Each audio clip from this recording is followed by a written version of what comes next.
बाबा ओशो ने एक जगह मैंने एक लाइन सुनी थी कुछ दिन पहले। ओशो ने कहा था कि जब तक वैराग्य नहीं घटे तो तुम्हारी साधना शुरू नहीं हो सकती। तो बाबा ध्यान से वैराग्य घटता है कि एक खास जीवन शैली को जीना पड़ता है तो वैराग्य घटता है। तो बाबा जीवन में वैराग्य कैसे घटे? अभी हम लोग जिस ढंग से जी रहे हैं उससे तो वैराग्य घट नहीं रहा है। तो अब वैराग्य घटने के सूत्र क्या है उस पर थोड़ा सा एक्सप्लेन करना था।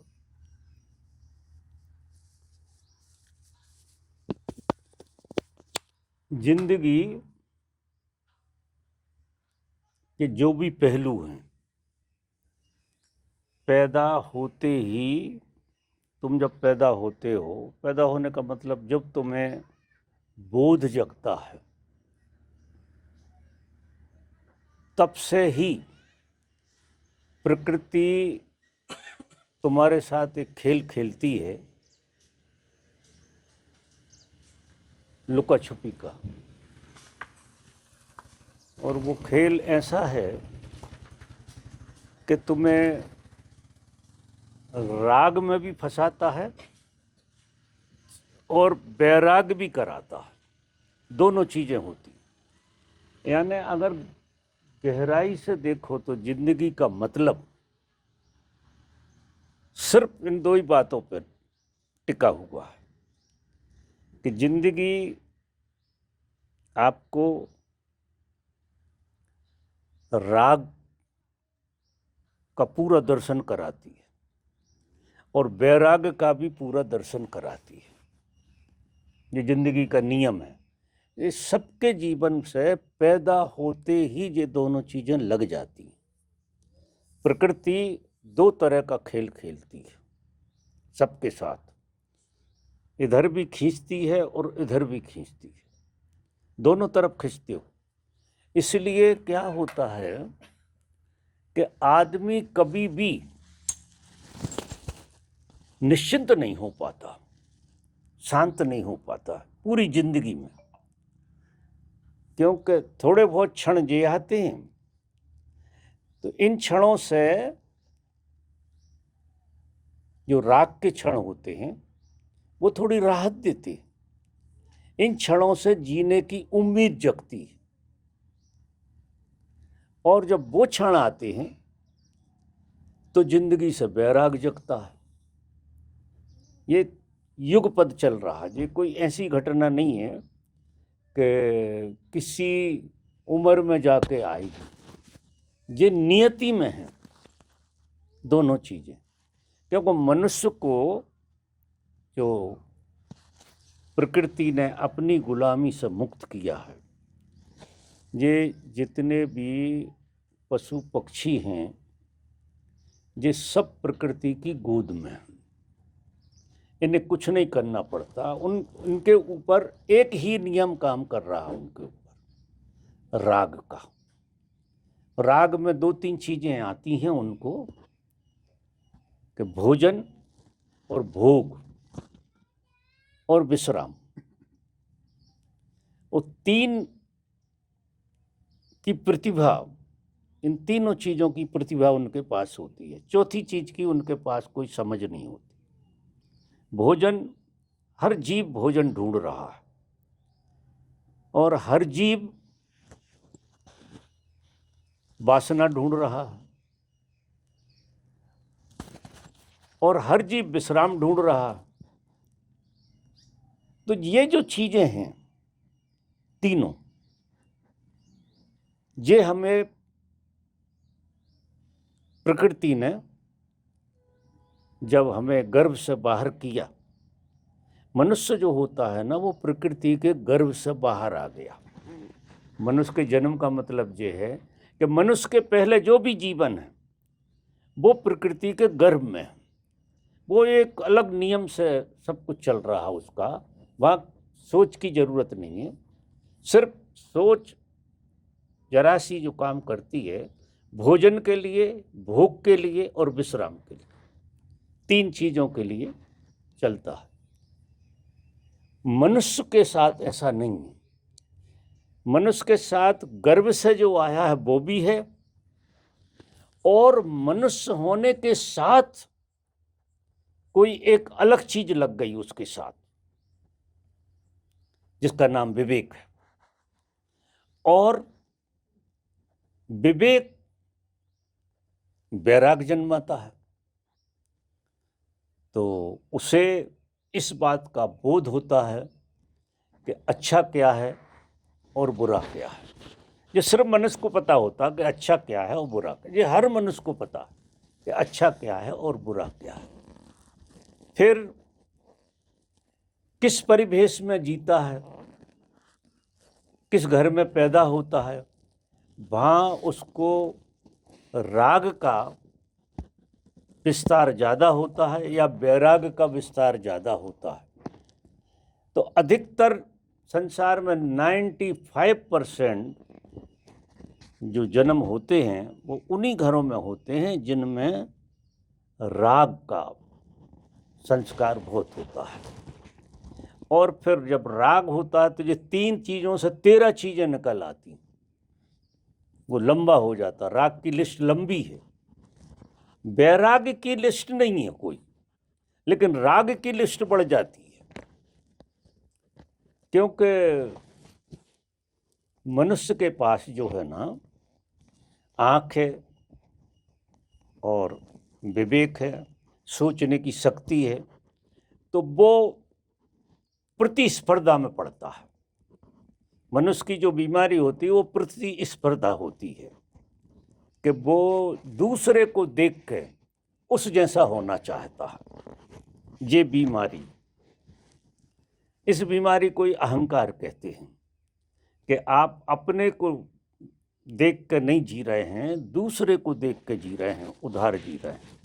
तो अब राग जो है बहुत चलेगा। और वैराग जो है वो आपके भीतर छुपा रहता है, उसको आप दबा कर रखते हैं। वैराग की बात आती है तो आप राग से दबा देते हैं। कल भगवान लेक्चर में एक बात कह रहे थे कि प्यास से प्यास बुझाती हैं। बड़ी गजब की बात है वो। प्यास से प्यास का मतलब ये है कि एक वासना हुई और वो वासना पूरी नहीं हुई, इसके पहले दूसरी वासना खड़ी कर ली, तो प्यास से प्यास बन गई। बड़ा गजब का खेल है। आदमी जिस ढंग से जी रहा है जिंदगी, वो प्यास से प्यास जगाता। 1 करोड़ होते हैं तो 10 करोड़ की प्यास जगती है 1 करोड़ से। 1 लाख होते हैं तो 10 लाख की प्यास जगती है। और 10 लाख की प्यास पूरी हो नहीं पाती, इसके पहले 10 करोड़ की प्यास आ जाती है। इस तरह से वो विज्ञान चलता है। फिर चूंकि इस तरफ का जो जीवन है निश्चित ही पीड़ा से भरा है, बहुत पीड़ा से भरा है। कुछ प्रतिभावान लोग इसको तुरा से जीते हैं, ये राग वाले खेल को तुरा से जीते हैं, पूरी जान लगा देते, एड़ी से चोटी तक लगा देते। उन लोगों को जब तृप्ति नहीं होती, शांति नहीं होती, तो उनको उनकी लाइट जल जाती है। उन्हें ये लगने लगता है कि शायद ये रास्ता सही नहीं है और जीवन का ये अर्थ नहीं है। अब ऐसा नहीं है, ये गुरु आपके भीतर बैठा है, चाहे तुम्हें गुरु मिले चाहे ना मिले, लेकिन प्रत्येक व्यक्ति के भीतर मनुष्य होने से गुरु ने पकड़ लिया उसे। जैसे तुम पहले प्रकृति के गर्भ में थे, अब तुम गुरु के गर्भ में हो। जैसे ही मनुष्य हुए कि तुम गुरु के गर्भ में आ गए, गुरु सत्ता के गर्भ में आ गए तुम। और गुरु सत्ता जो है तुम्हें बार बार रोकती रहती है कि जो तुम सोच रहे हो, जो तुम कर रहे हो, वो धीरे धीरे धीरे धीरे गुरु सत्ता तुम्हें पीड़ा बहुत देगी। क्यों? कि तुम बुरे को बुरा अनुभव करने लगोगे।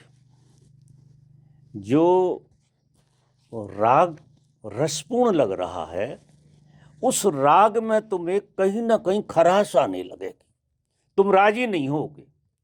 अब सारी जिंदगी आदमी राग को जीता है, और राग में जब राजी नहीं होता तब पीड़ा होती असली।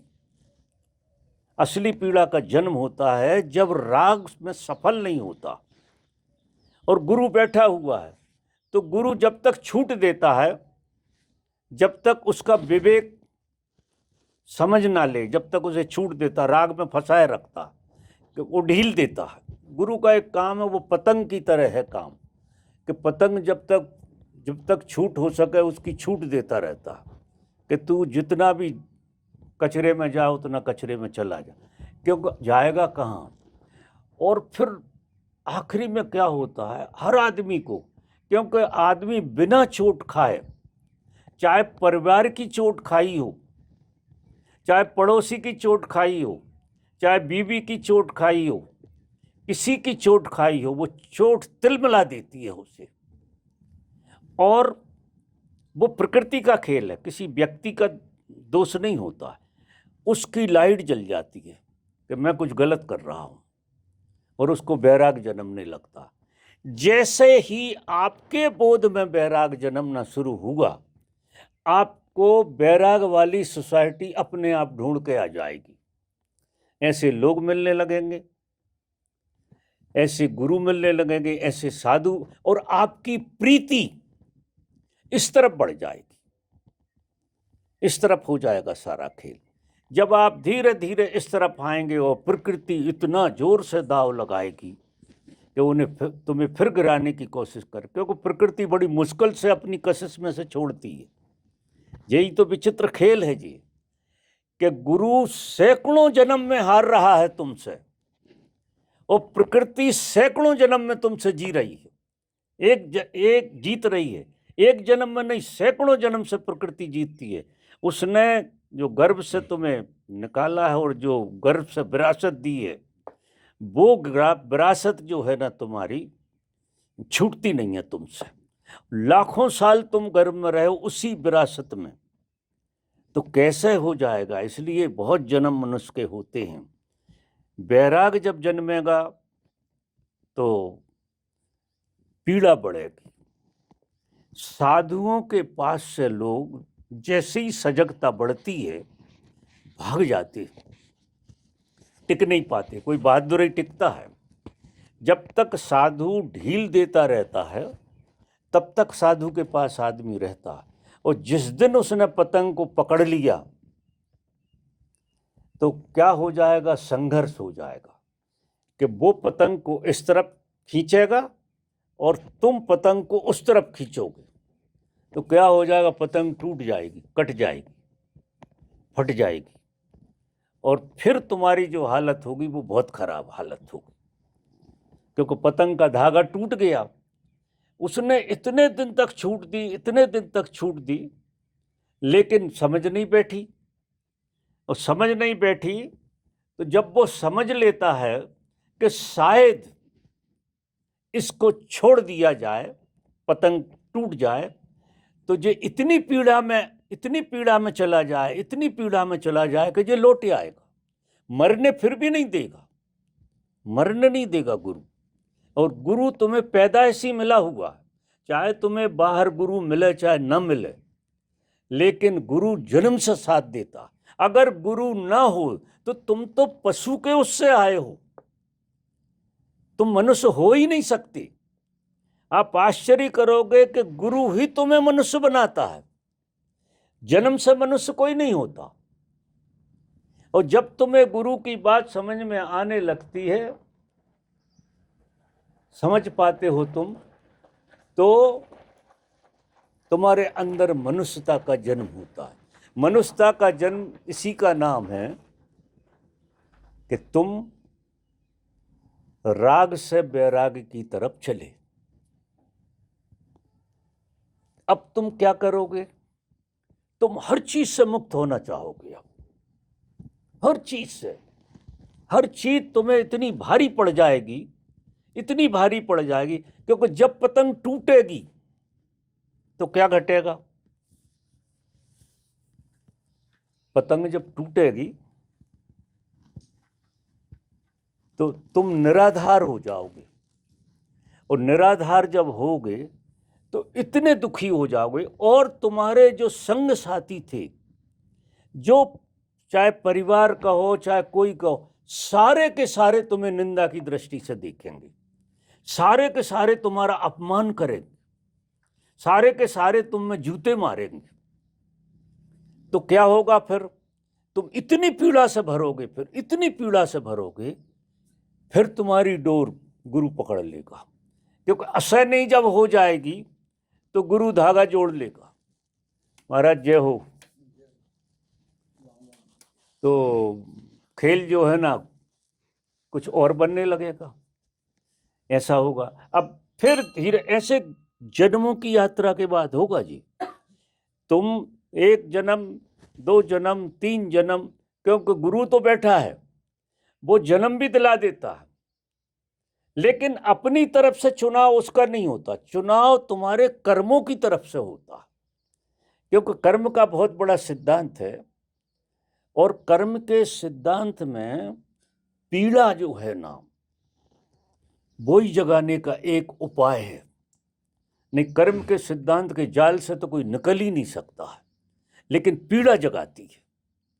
और पीड़ा जो है, अगर जरा भी वैराग्य का भाव जन्मा तो इधर पीड़ा हो जाएगी, इधर इतनी पीड़ा होगी जिसका कोई हिसाब नहीं। तो बाबा हम भी अभी पीड़ा में जी रहे, तो हम लोग को क्यों वैराग्य नहीं घट रहा है बाबा? क्या? हम लोग भी तो कोई ना कोई पीड़ा में जी रहे हैं, तो बाबा उससे वैराग्य क्यों नहीं घट रहा है? पतंग टूटने वाली पीड़ा नहीं हुई है। तुम जितने जन्मों में रहे हो, वो गुरु तो तुम्हें गर्भ में रखे ही है। गुरु जब तक तुम्हें नहीं छोड़ता, जब तक तुम इतने ज़्यादा, जैसे हर जगह से वो लग जाते हैं ना, ठोकरें लगती हैं और बर्तन ही नहीं रह जाता है, पिचक जाता है पूरा का पूरा, पानी भरेगा ही नहीं, वो इतनी चोटें लग गई। तो पानी नहीं भरेगा मतलब उसमें से स्पेस ही ख़त्म हो जाता है। ऐसी स्थिति जब आती है दुख की, तब तुम पलटते हो, तब गुरु फिर तुम्हें बहुत सही रास्ते पे ले जाता है। तो तुम्हें फिर वैराग में जो मज़ा आएगा, और तुम्हें ऐसा लगेगा कि राग में सिवा मूढ़ता के और कुछ था ही नहीं, और आश्चर्य लगेगा कि मैं इतनी मूढ़ता में रहा। हर आदमी पे तुम्हें दया आने लगेगी, हर आदमी को तुम ऐसा देखोगे कि जो कितना व्यर्थ के उसमें जूझ रहा है, जब कुछ भी नहीं है, वहां आशा बांध के और पूरे प्राण लगा रहा है। अगर ये प्राण तपस्या में लग जाएं, क्योंकि संकल्पवान तो है वो, ऊर्जावान भी है, ऊर्जा लगाता भी है, लेकिन गुरु को फिर दया आती है, इस बात पे आती है कि इन्हें कुछ मिल नहीं रहा और मिलेगा भी नहीं कभी। संसार बना है जब से आज तक नहीं मिला, सिकंदर को नहीं मिला, इतना जीतने के बाद भी वो कहने लगा मुझसे ज़्यादा हारा हुआ कोई आदमी नहीं है, मेरे हाथ बाहर कर देना कि मैं नंगा भूखा मर रहा हूँ। तो उससे कोई सीखता ही नहीं है कि जब उसे नहीं मिला तो हमें क्या खाक मिलेगा। और गुरु ऐसे ऐसे उदाहरण देते हैं, समझाते हैं। तो वैराग्य के बगैर आपके अंदर धर्म का जन्म नहीं होगा। वैराग अनिवार्य शर्त है, और वैराग गुरु की कृपा से। तो वैराग्य के बगैर धर्म का जन्म नहीं होगा। तो बिल्कुल नहीं। लेकिन अभी हम लोग को तो वैराग्य नहीं घटा, लेकिन हम आपके पास आए तो वो भले क्या ही है आए, बाबा? भले ही वो आए। नहीं बाबा, एक मिनट, वो तो गुरु ने पतंग ढीली रखी है। नहीं बाबा, वो धर्म नहीं है क्या? अभी वैराग्य नहीं बिल्कुल घटा, हम नहीं है। आपके पास आए तो ये धर्म अरे नहीं है वो क्या? तो क्या है, आटे में कांटे में आटा डाला जाता है, तो तुम कांटे तक तो पहुंचे ही नहीं हो, आटे तक ही रहते हो। और जिस दिन तुम्हें कांटा गले में लगेगा ना, उस दिन पास आते हो, भूल जाओगे पास आना। ये लगेगा कि मर गए हम, हालत खराब हो गई। जिस दिन सच में उसके खेल में फंसोगे, लेकिन वो जब ही फंसाएगा जब तुम्हारी थोड़ी बहुत व्यवस्था तो हो जाए, थोड़े बहुत पिट पिटा के तो आओ। तो मैं तो आशीर्वाद ही लोगों को पिटने का देता हूँ कि तुम आज नहीं पिटे, कल और ज़्यादा पिटो यार, ये आशीर्वाद देता हूँ मैं। और जितने ज़्यादा पिटोगे उतने जल्दी आओगे। तो क्या करोगे, जी भर से कूद लो, जिसमें पिटाई अच्छी खासी हो जाए। होना तो पिटाई है, जो मुझे पता है, और ज़्यादा पीड़ा जब हो जाएगी तुम्हारी तो अकल आ जाएगी। तो अभी तो कहाँ तक चल रहा है कि आटे में कांटे में आटे वाला काम है, और पतंग ढीली है, अभी टूटी नहीं है, ढीली। बाबा आपके साथ ढीली पतंग से क्या हो जाता है कि गुरु क्या करता है कि ऊपर नीचे करता रहता है, थोड़ा बहुत रस भी देता रहता है उसमें, राग में थोड़ा बहुत तो मज़ा भी कर लेते हो, जैसे दारू पी कर कोई मज़ा कर लेता है थोड़ा बहुत, ऐसा दारू जैसी चीज़ें हैं सब। पैसा हुआ, धेला हुआ, लड़की हुई, ये हुई, धन हुआ, दौलत हुई, ये सब दारू और इनके नशे में कोई फर्क नहीं है। वो अकेली दारू ही नशा नहीं होती, जो सब नशे हैं। तो वो क्या करता है कि मर ना जाओ तो एक आध डोज तुम्हें वो दे देता है कि घूंट पी लो और थोड़ा सा उस लायक हो जाओ कि और मार खा सको। वो तैयार काय के लिए करता है, जैसे बलि का बकरा तैयार करते हैं ना, खूब खिलाते पिलाते हैं कटने के लिए। तो ऐसा गुरु भी ऐसा ही खेल करता है, छूट देता रहता है। लेकिन जाओगे कहाँ तुम?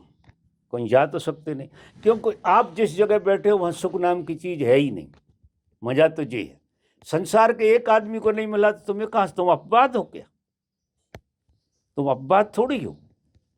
तो वो छूट देता। अब तुम्हें धीरे धीरे, तो जीवन में, किसी के जीवन में अगर दुख है, निराशा है, हताशा है, उससे भगवान कोई आदमी नहीं है। लेकिन वो उसको स्वीकार ले, उसे स्वीकारेगा तो विवेक जग जाएगा। बिना पीड़ा के विवेक आज तक किसी को नहीं जगा, आज तक। वो क्लाइमेक्स की पीड़ा होती है तो क्लाइमेक्स का बैराग जन्मता, और एक बार बैराग जन्मा तो फिर तुम्हें उधर का खेल जो है ना ऐसा दिखाई देता है कि सिवा हंसी के तुम बीवी पे हंसोगे, बच्चों पे हंसोगे, माँ बाप पे हंसोगे, पड़ोसियों पे हंसोगे, सिवा हंसने के तुम्हें संसार में और कुछ है ही नहीं। एक ही चीज रह जाती है कि उन्हें देखो और हंसो। हंसो क्यों? कि ये मूड जो है समझ क्यों नहीं रहे, और अगर समझाने गए तो तुम पिटोगे वहां, क्योंकि जो पिट रहा वो तो पीटेगा ही, और क्या कर रहा, क्योंकि वो खुद पिट रहा। तो तुम अगर समझने जाओगे तो वो पीटने लगेगा तुम्हें कि हम बताते तुम्हें अकल। ऐसी स्थिति तो समझाने मत जाना। तो बाबा लेकिन मतलब इसका मतलब ये हुआ कि राग से पिटकर ही वैराग्य घटेगा। हाँ लेकिन बाबा आप तो इतने बड़े बुद्ध हो, तो आपके साथ हम साइलेंट सीटिंग में बैठते हैं, तो हाँ, हमको उससे वैराग्य नहीं घटेगा ध्यान से? नहीं, उससे नहीं घटे। बिना पीड़ा के जे तुम सपना देख रहे हो, बुद्ध पुरुष के साथ बड़े सपने देखता है आदमी, ये नहीं बाबा, तुमने सपना देख लिया। नहीं बाबा, आप तो परमात्मा हो ना, परमात्मा के साथ ध्यान में लेकिन बैठे तुम्हें हैं, उससे तो- भी वैराग्य नहीं तुम्हें घटेगा? परमात्मा हम सिर्फ सपने में दिख रहे हैं, परमात्मा दिख थोड़ी रहे हैं। तुम एक सपना देख रहे हो कि तुम किसी बुद्ध पुरुष के सामने बैठे, तुम मुझे देख रहे हो। मुझे देख लो तो तुम आर पार हो जाओगे, मुझे कोई नहीं देख पाता, रहता मैं सबके बीच लेकिन में। बाबा ध्यान से वैराग्य नहीं घटता है क्या?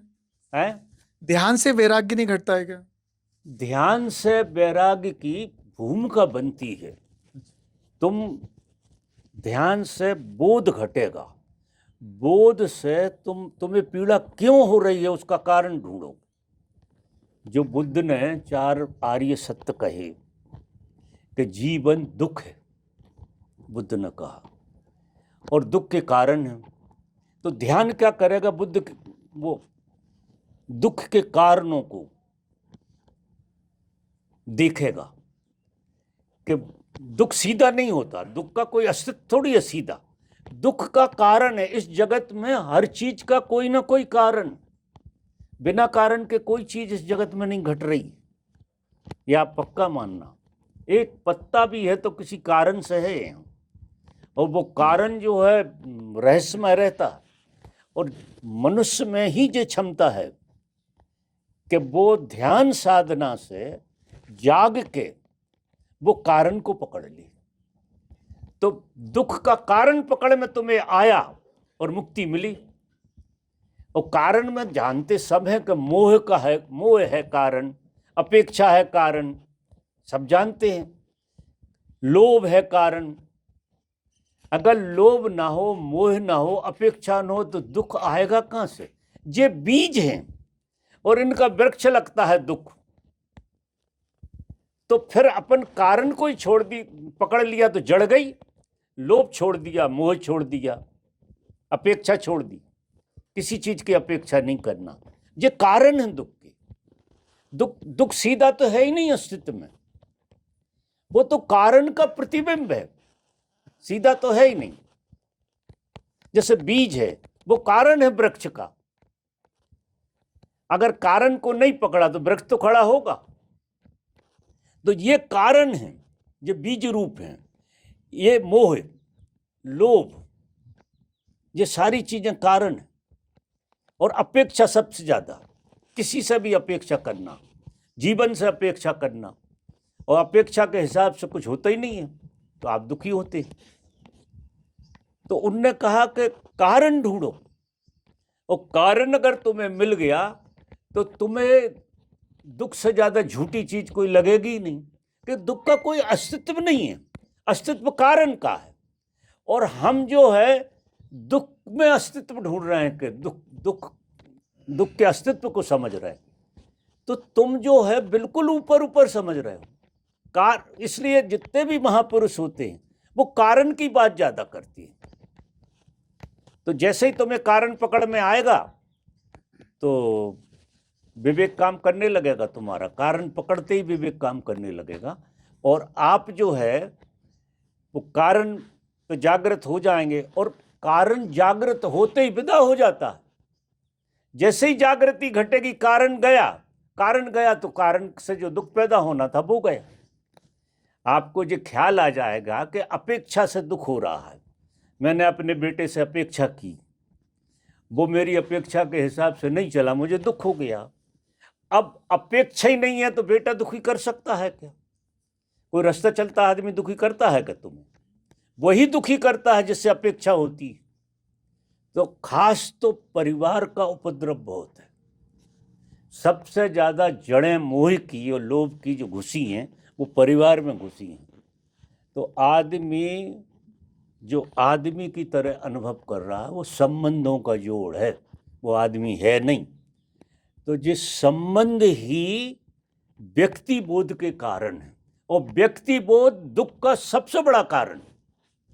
व्यक्ति बोध, तुम अपने आप को व्यक्ति मानते हो, जो सबसे बड़ा कारण है दुख का। और व्यक्ति बोध जन्मता कहां से? संबंधों से। तो सारे संबंध साफ, बिल्कुल अकेले हो जाओ आप दुनिया में, ऐसे हो जाओ कि तुम्हारे अलावा संसार में, तुम पैदा अकेले ही हुए थे ना, तो जो पैदा हुए तो दुख का कोई कारण नहीं था, बड़े मजे में थे। और धीरे धीरे करते करते वे संबंधों से दुख के कारण आ गए, तो मोह में पड़ गए, माँ के मोह में पड़ गए, फिर साधनों के मोह में पड़ गए। ये कारण है। तो वैराग जन्मता है आदमी को, निश्चित जन्म, क्योंकि तुम गुरु की गर्भ में हो, प्रत्येक आदमी गुरु के गर्भ में है। और जो जितना ज्यादा गुरु के प्रेम में पड़ेगा वो उतना ज्यादा उसका गुरु प्रकट और होगा उसके भीतर। और सच्ची बात तुम्हारे अंदर से आएगी। गुरु तुम्हें बाहर से लाख समझाए, लेकिन जब तक तुम्हारे इनर का गुरु जाग के तुम्हें ना उपदेश देने लगे, तब तक वो बात तुम्हारे हृदय में नहीं जाती है। गुरु बाहर से समझाता, वो भी मस्तिष्क तक ही जाएगी, हृदय तक नहीं जाएगी। लेकिन गुरु बाहर का अंदर के गुरु को जगाने का खेल करता है, कि तुम्हारे अंदर के गुरु की आवाज़ तुम्हें पकड़ में आने लगे। वो करुणा है उसकी, और वो पकड़ में आ गई तो गुरु का काम भी खत्म हो गया। उसने तुम्हें गुरु की आवाज़ पहचानवा दी। आवाज़ तो पहले से भी आ रही थी, लेकिन किसी गुरु के माध्यम से ही उस आवाज़ को तुम पहचान पाते हो। बाबा एक आखिरी, बाबा वैराग्य घटने के बाद साधना शुरू होती है कि वैराग्य घटने के बाद आदमी समाधि की तरफ फास्ट चलने लगता है बाबा, कि वैराग्य घटने के बाद ही ध्यान और साधना शुरू होगी? हाँ, साधना असल शुरू वैराग के बाद होगी। अच्छा, पहले वैराग घटेगा, फिर पहले साधना करोगे तो होश जगेगा, बोध जगेगा। किसको? कारण को समझने का। बुद्ध कह रहे जीवन दुख है, वो बात समझ में आ गई। फिर दुख के कारण उन्होंने कहे, ये अब गुरु ने आदेश दिया कि दुख के कारण, और साधना करने की तो पहले दिन नहीं कहेगा। साधना करोगे तो कारण पकड़ में आ जाएंगे, और कारण पकड़ में आएंगे तो वैराग जन्म जाएगा। क्योंकि तुम जब आग में हाथ डाला और जल गए तो दोबारा डालोगे? दोबारा डाल सकते हो? आग में हाथ डालोगे दोबारा कि यार देख लेते आज शायद ना, आज ना जलें, डाल लें। लेकिन किसी ने कह दिया कि आग से जलते हैं और तुम्हारा अनुभव नहीं है, अनुभव नहीं है तो मन करेगा कि डाल देते हैं यार, हमारा थोड़ी अनुभव है। तो किसी दिन तुम चटका खा ही जाओगे। और कारण अगर तुमने ढूंढ लिया तो तुमने आग में चटका खाया ऐसा चटका खा जाओगे, जिंदगी भर नहीं भूलोगे। एक चीज समझ में आ गई, जिंदगी भर दोबारा रिपीट नहीं होगी तुम्हारे चित्त में। वो साफ समझ में आ जाएगी कि मेरे दुख का ये कारण है।